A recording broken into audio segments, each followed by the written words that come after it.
So, for the next talk for this evening, this is a talk that is personally interesting to me, and I hope to you as well. I'm very much looking forward to it. Our next two speakers will be talking to us about how we can deploy GSM base stations over software-defined radio hardware. So very interesting things that we'll hear from them. So please welcome Vadim Yanitsky and Piotr Krysik. A big round of applause to them.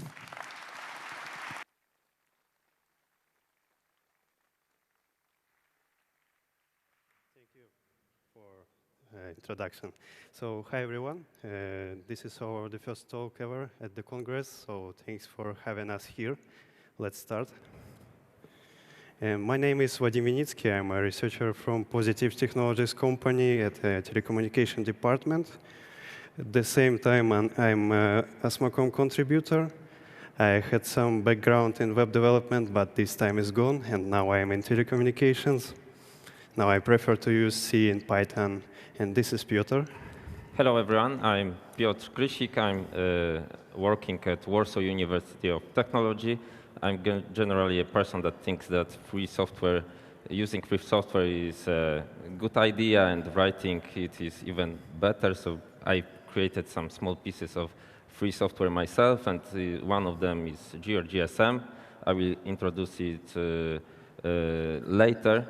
Another one is multi-RTL. It's software for synchronizing RTL SDR devices in order to make from them multi-channel receivers. Okay. So this is okay. So we are going to introduce our work we have been doing for some long time.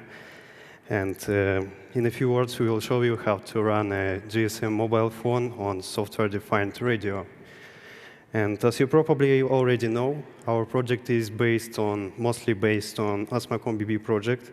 So we will introduce it in a few words, and we will tell you what's wrong with the currently supported hardware, and why our work makes sense. And finally, we will show you some demonstration.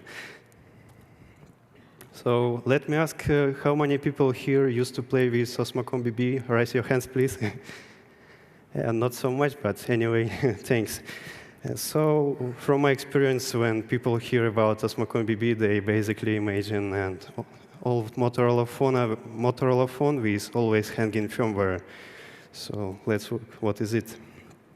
It's not a secret for everyone that your phone actually has separate baseband processor that takes care about the network operation. No matter which operating system do you prefer to use, when you're sending a short message or calling to your friend, your operating system kindly asks the second baseband processor to do that. So a baseband processor is typically running some proprietary firmware, and as many other people, we don't trust this firmware. So the main idea of OsmocomBB project is to provide the open source implementation of phone side stack of GSM. And the higher levels of this stack are typically represented by software running on your host side, PC. And the lower layer is layer 1, is firmware, which is running on some Calypso-based phone. And the implementation is more or less complete, so you can make some voice call and receive SMS message and so on. But at the same time, this project is not actively maintained at the moment. So you may ask me, why do I need this project for what for is it? And well, it depends on who you are. If you are a student or GSM beginner, it may become your best friend in practical learning of GSM stack. If you are some kind of security researcher or doing something related in GSM networks, you probably already know about this project, and I don't need to explain you. And of course, it mostly helps to debug existing Osmocom projects. So, yeah. And a few years ago, there were a few leaks of TI Calypso source code and documentation, and these allowed Osmocom researchers to reverse engineer the firmware of some old Motorola phones. And yeah, so the primary hardware for OsmocomBB is mostly Calypso-based phones, mostly Motorola C1, something like that.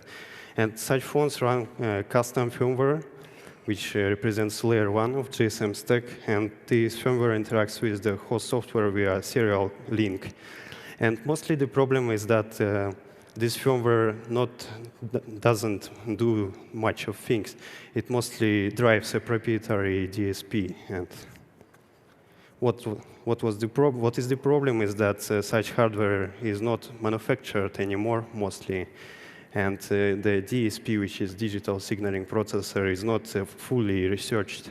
So you still rely on a black box running open source software. And finally, this is not full open source implementation. And the hardware, this limits you in some ways. For example, you cannot operate in GPRS mode despite the hardware is capable to do that. So what happens if we try to replace a Calypso-based phone with something else? For example, what about software-defined radio? And what is software-defined radio? It is a general-purpose radio hardware. It's not limited to any particular technology or software stack. And so this means that it could be used for different technologies and protocols like LTE, Bluetooth, GSM, and of course GSM. So the good news here is that this is open source friendly. Many open source projects do support SDR, and many SDR vendors do support open source, actually. And of course, software-defined radio is popular in scope of mobile communications, so you can run your own LTE network, for example, or run your own GSM network. You can even run LTE mobile site stack. But what about GSM? Can we run a mobile phone on GSM, actually? And, oops, yeah. This is actually when our work came to play. So do you remember this is general purpose hardware? So there is no screen, there is no keyboard, there is no SIM reader or audio subsystem. But in general, we are not going to create another open source user-targeted phone. So then you ask me, what is it for? And mostly this inherits some IMs from OsmocomBB project. And as mentioned before, it's mostly for education, research, and development. And this allows you to implement absolutely open source layer 1 implementation. This allows you to get another hardware platform for OsmocomBB.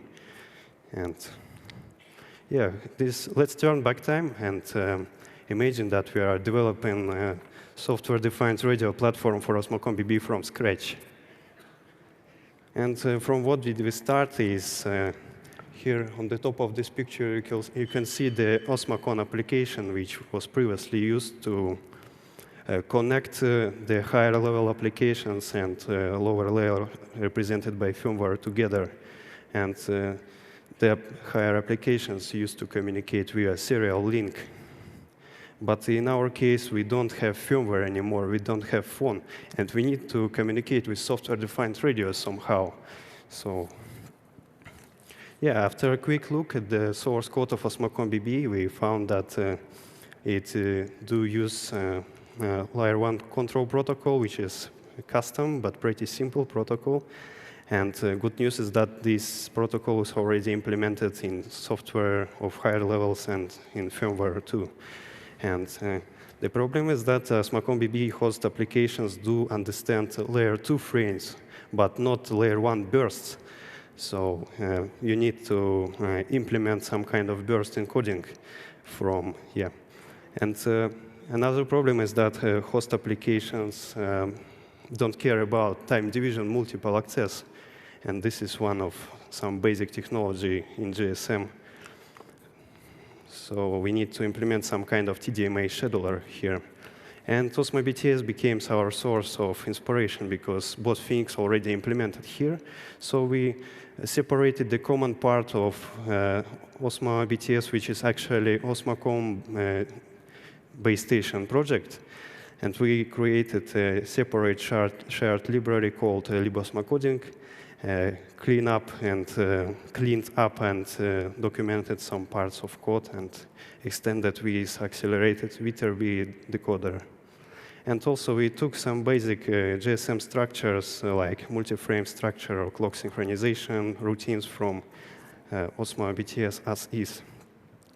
And finally, now we have TRX Con application, and now we can communicate with higher-level applications, but still we cannot communicate with software-defined radio. We can receive bursts, perform encoding and decoding for them, but we cannot directly communicate with software-defined radio. And there is a TRX protocol, which was first introduced in OpenBTS project, and it's still used by OsmoBTS to communicate with transceiver.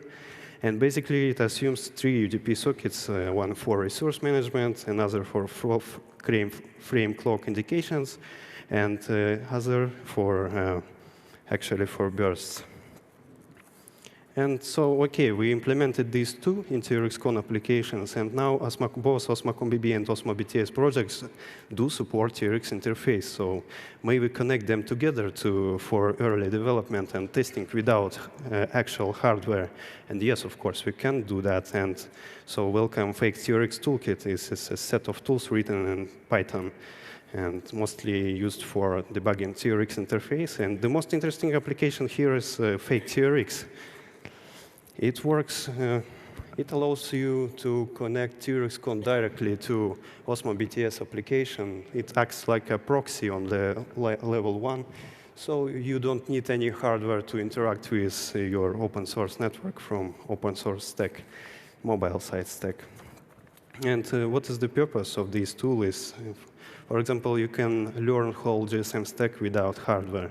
You can perform simulation and stress testing without hardware. And of course, you can test and debug other projects. And yeah, so we need the last part, which should directly communicate with transceiver. And what these applications should do is to perform downlink burst detection and demodulation. It should be able to perform uplink burst modulation. And yeah, it should follow TDMA time system of GSM. And of course, finally, it should talk via TRX interface, which is currently supported by TRX Con application. So yeah, there are 2 programs which might fit our requirements. And one of them is OsmoTRX, and it's still used in the Osmocom project. Basically, it's designed to act as a BTS, and it could be used, but the source code is a heavy mix of C and C++, and you need to understand the whole infrastructure to make some little modifications here. And probably we will take care about OsmoTRX in the future.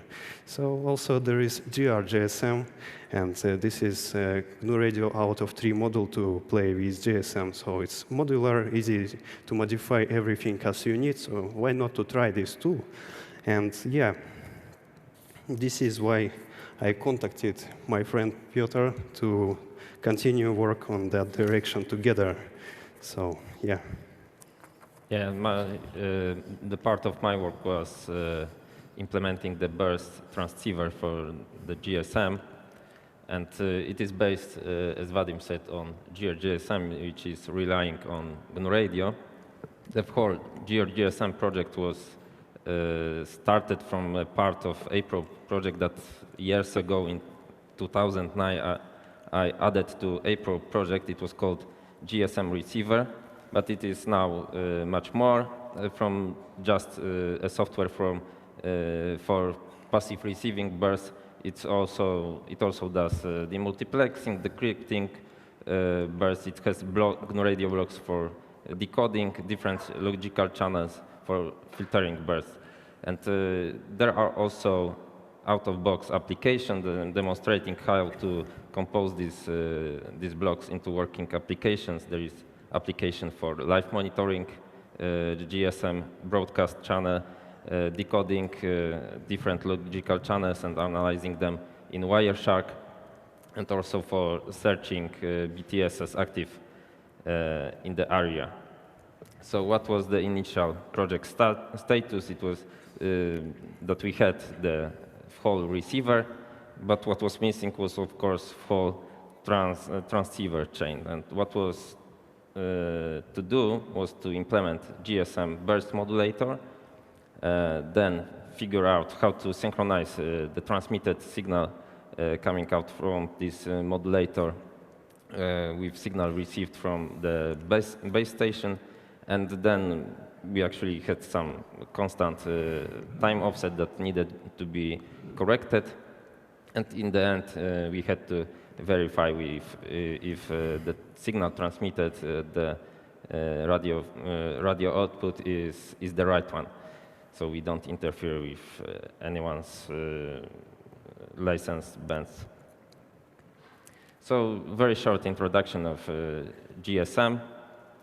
Signal at the interface, the radio interface of GSM.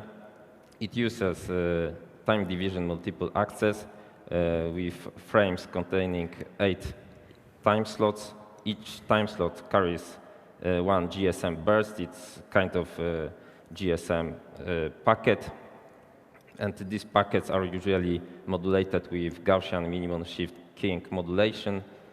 And the position of each burst is precisely defined by the frame number and time slot number in which they should be transmitted. So the first task was to implement the modulator, and it was actually quite simple because all of the building blocks were already in the GNU radio. So I just had to figure out how to connect them together to make a working GSM modulator. There is already GMSK modulator in GNU radio, and then with some blocks, hooking some blocks together, you can perform differential encoding, connect them together, and hope that it will work. And yeah, it should work, actually. And the other task was to synchronize the transmitted and received signal. And this wasn't as easy. But in the end, the implementation isn't very large for this. So we have following task. We have burst coming from the upper layer. They have frame number and time slot number. And then we have to somehow transmit them in precisely defined moment in the whole TDMA structure. So for this, very helpful is hardware clock that is in the inside of the software-defined radio that we use. This is USRP. It allows for transmitting at precisely defined moments, and the received signal is also tagged with the current time. So you have time attached to a sample, and then the receiver, based on this metadata, can track current time. And if it receives a signal coming from base station, it can synchronize with this signal and associate reception time to frame and time slot number. So this pair of information is then used for performing conversion of frame numbers and time slot numbers into transmit time tags that are added to the bursts that are for the transmitting. And based on this information, after the modulator, the bursts are transmitted by USRP at precisely defined moments. So after this, finishing this task, we still had some unknown but constant delay caused mainly by signal processing algorithms, like, for example, low-pass filtering, and also by SDR hardware. So we needed to take it into account, and how we did this is here. So we have a signal coming from the base station to the USRP. The output of receive chain, we have bursts. These bursts we connect back to the transmit chain, but with adding some known delay of some known number of frames. And then we retransmit this signal at some frequency close to the received signal frequency. We then record both signals, the received signal, which contains both signals, channelize the received and the light signal, remove no number of frames of delay from the delayed signal, and what is left is the unknown but constant delay between the both signals, the received and transmit by us. And this we can measure with use of cross correlation. It should appear in here. We can measure it with use of cross correlation, and it will give us the shift from the 0. And this shift of the peak of the correlation from the 0 position is actually our delay that we have to put into take into account in producing the transmit tags. So then we had to verify the transmitted signal amplitude, and normally programs like OsmoBTS or OsmoTRX are transmitting constant stream of samples, but for mobile station it will be kind of lame to do that, because we would have to transmit constant stream of samples when mobile station has to transmit something only from time to time. So we actually used USRP's burst interface to transmit burst for each GSM burst, and it has many advantages, like we transmit when we need, and it's easier to resynchronize the transmission in case of transmission problems. But there are some drawbacks, and here is how its signal amplitude should look like for the GSM. There are some guard periods when the signal amplitude goes down, but then it's kind of constant. But this is what we got. And where the hell 300 microseconds of our bursts were gone? So after some looking for the answer, it appeared that this problem appears only on USRP's B210, and it can be limited into this, that it appears only when we are transmitting and receiving on the same side of the device. And it also appears only when there is no connection between active pin of the transmit port and the signal ground. So if we avoid this, we can have much better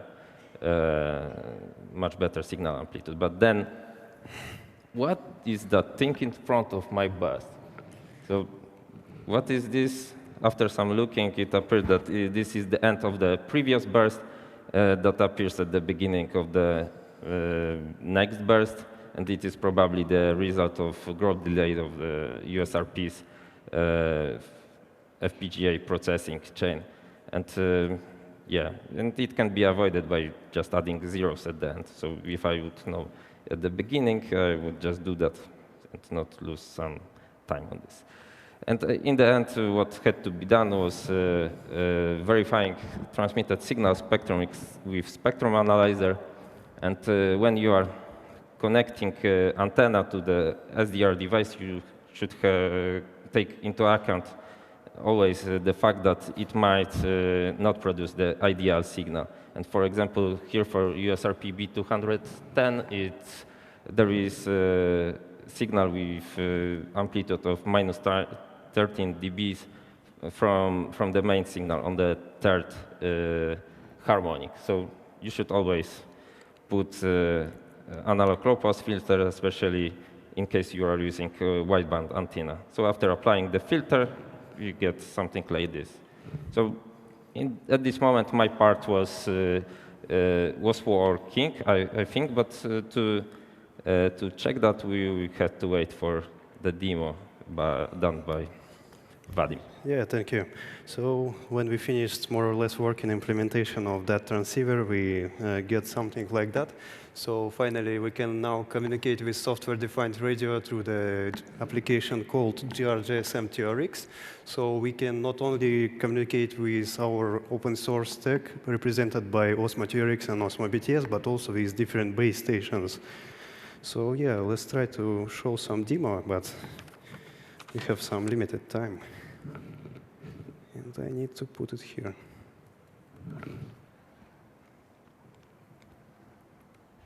Yeah.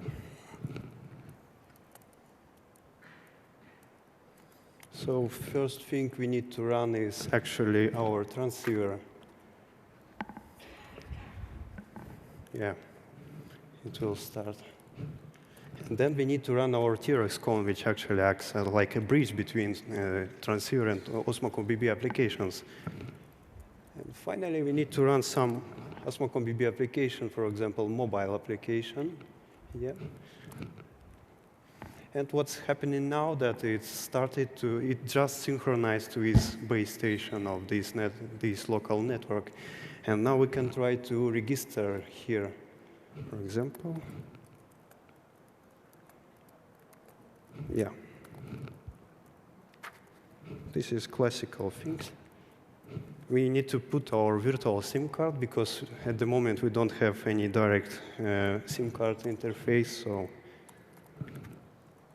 yeah, let's try. And what's happening now, we just performing location update request in GSM network.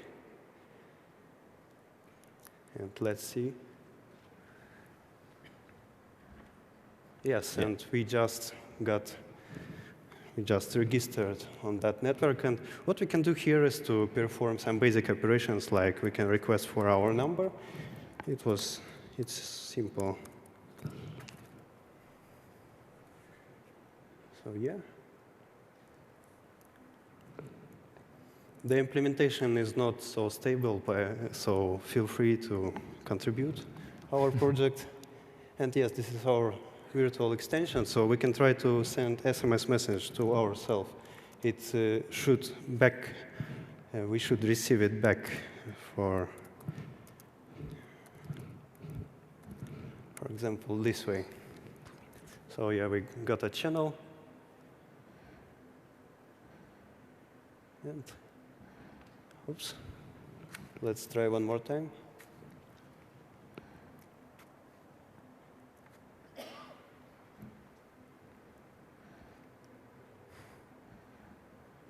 Okay, yeah, and we got it back.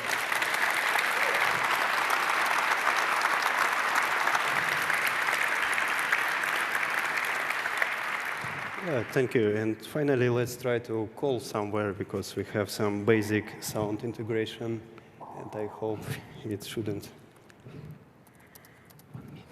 Yeah, let's try to call some testing number, actually.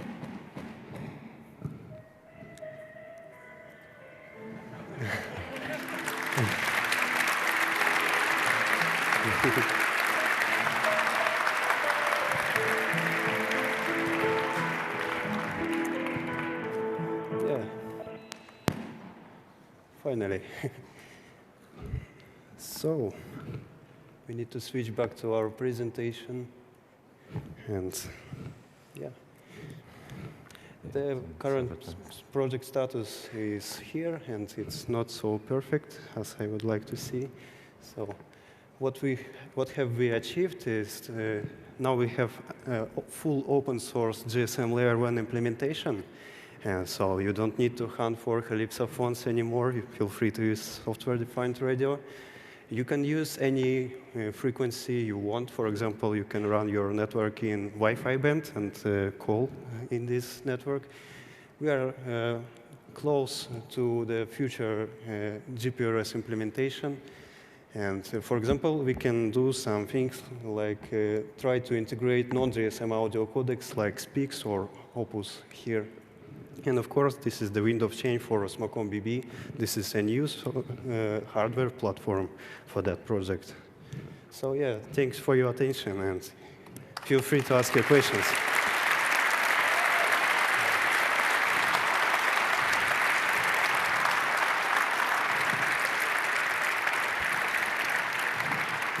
So thank you very much, Vadim and Piotr. Unfortunately, we're out of time, so we don't have time to do a Q&A. Hopefully, you can stick around, and people can maybe approach you if they have any questions. So again, a big round of applause to Vadim and Piotr for a great talk. Thank you very much.